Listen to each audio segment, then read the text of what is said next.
Let's go! It is a good morning.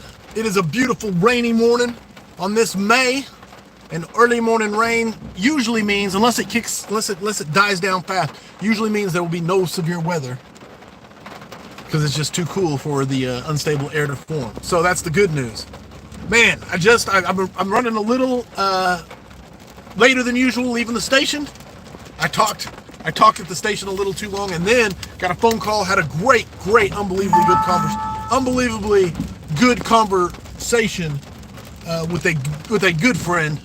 And man, everything happens for a reason. Because I was going to go live this morning, and I'm like, man, I wanted something good to talk about, but I wasn't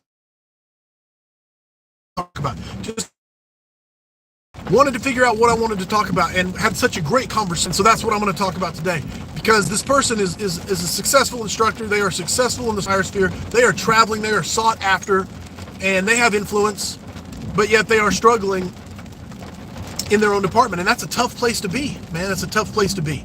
And anybody, anytime, and this is one of the things I said, anytime you are out there and you are striving to better yourself, if you are working to improve yourself, if you are doing the right thing, man, I don't know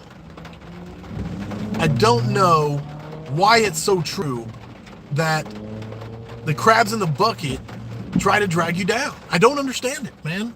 But it's a fact of life. They will absolutely try to drag you down. And so it was a great conversation, and there's a couple things to share from it that I wanted to share this morning in the LFG. And it's not new. It is not new. Try not to read comments, because I try not to read comments as I drive, so I'm very safe and just talking. But Stephen R. Covey, 7 Habits, Highly Effective People, your sphere of influence, your sphere of concern. And that's what we talked about quite a bit this morning. Was there is a lot of things that is in our sphere of concern.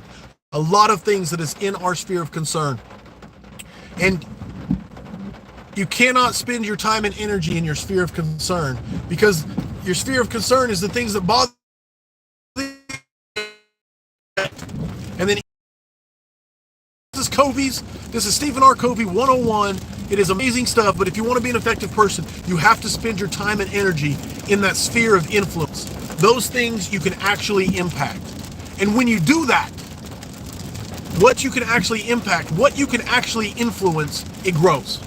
It grows. And over time, and if you stay consistent, over time, it grows enough to where you will actually your influence will grow and absorb those things that you were concerned about. And you'll actually have influence on those. But the opposite is true. If you spend all your time and energy out there in your sphere of concern, those things you can't affect and you can't impact, then your sphere of influence shrinks. And you become an ineffective person. You become frustrated. And it's such a powerful concept. Wish I'd have thought of it. I didn't. Stephen R. Covey, he's amazing. 7 Habits, Highly Effective People. Read the book. Be a more effective person today. But that was just one small part of what we talked about. Because the other thing, and this is important, is you have to look in the mirror. You have to look in the mirror, and you have to ask, what am I doing to contribute to this issue that I'm having, right? No matter what we're talking about, you always have to start in the mirror, man. The answer always starts in the mirror to say, what am I doing to contribute to this issue? And that doesn't mean you're saying, how did I cause this? Or it's not a jump on the cross and say everything's my fault, be a martyr. That's not the point. You just need to identify what you are doing that is contributing to the issue. And if you take care of that, if you address and eliminate that, and you eliminate everything that you can possibly own in the situation, 9 times out of 10, it's a working theory, but it's worked.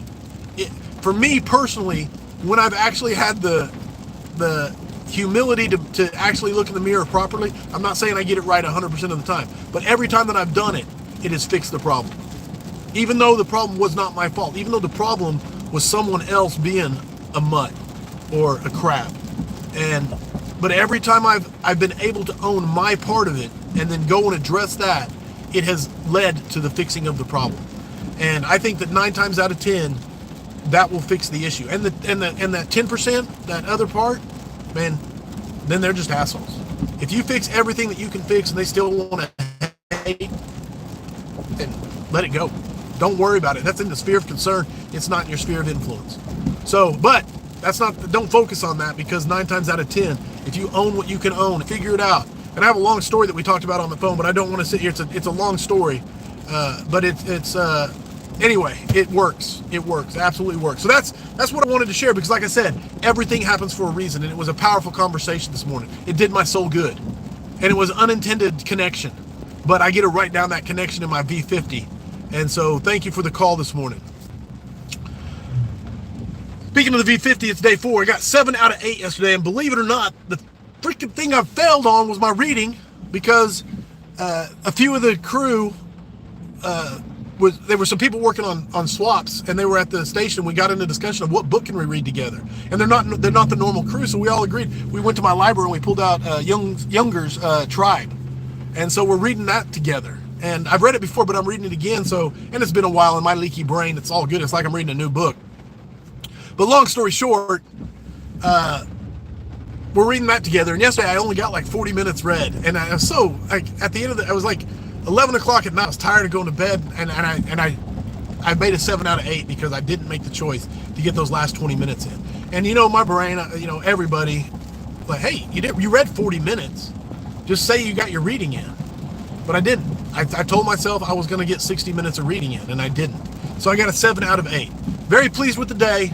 Disappointed in my reading, because usually that's my strength. Usually that is my strength. And so 7 out of 8, not bad on day 3. Now we're moving into day 4. Heading to the gym. Guns are out, even though it's raining. Yeah, that's what I got going.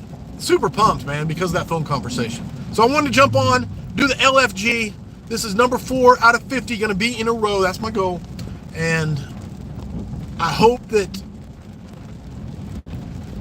each and every one of you has set your goals for the day. I hope that each and every one of you is proving to yourself that you are the person you said you were going to be. Set those goals, crush those goals, build that stack of proof that you are the person you said you were going to be. Build that stack of proof, man. And it's the little things. Tell yourself you're going to do the little things and then do them. And it builds that competence and it builds that confidence until you are the person you said you were going to be. It's a choice. It's about taking action. Enjoy the journey, man. It is all about the journey. Enjoy the journey. Focus on that sphere of influence. Godspeed.